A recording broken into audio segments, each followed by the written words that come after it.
quite remarkable that he is going from courtroom to rally to courtroom.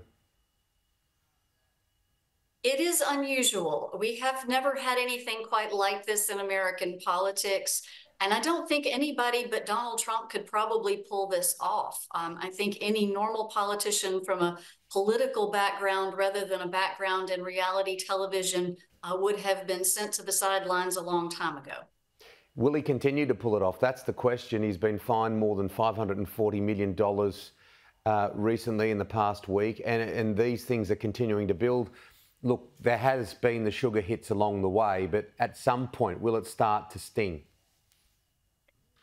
I think certainly the legal consequences may be catching up with him in the current fines. It doesn't look like he will be able to avoid those things for much longer. But I think as far as voters are concerned, they're going to continue to support him in the Republican Party. I've seen no evidence yet that any of these indictments or legal troubles are costing him voters. In fact, as those indictments started rolling in over the last year, he's actually improved his support among Republicans.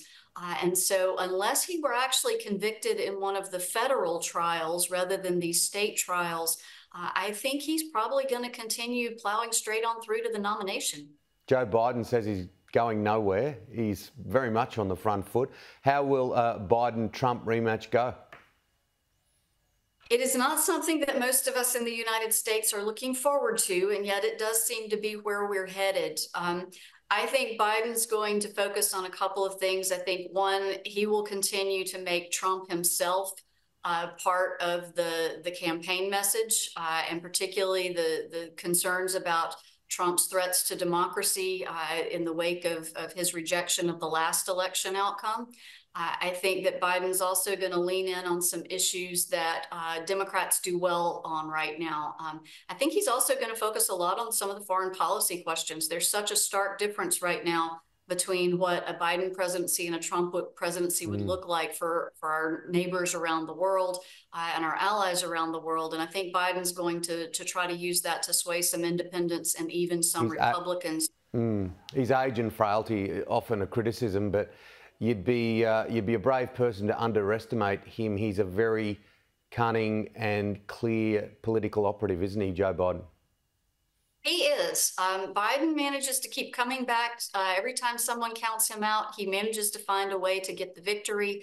And I would not count him out. I think the media have been focused on his age, but it's partly because there are no real scandals to focus on with Joe Biden. So they're using that as sort of the negative attack on him.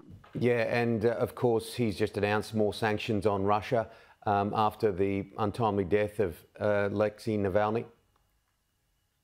Yes, he has announced those sanctions. It looks like they're going to try to focus on the supply lines to Russia's military and industrial operations. Unfortunately, sanctions often take a while to kick in, and sometimes countries are able to find ways to adapt around them. So we'll see how significant that actually turns out to be. And of course, time's going to beat us, Dr. Danielle, Vinson, but Taylor Swift is playing in Australia at the moment, and we can all see why Joe Biden is desperate for her to endorse his campaign.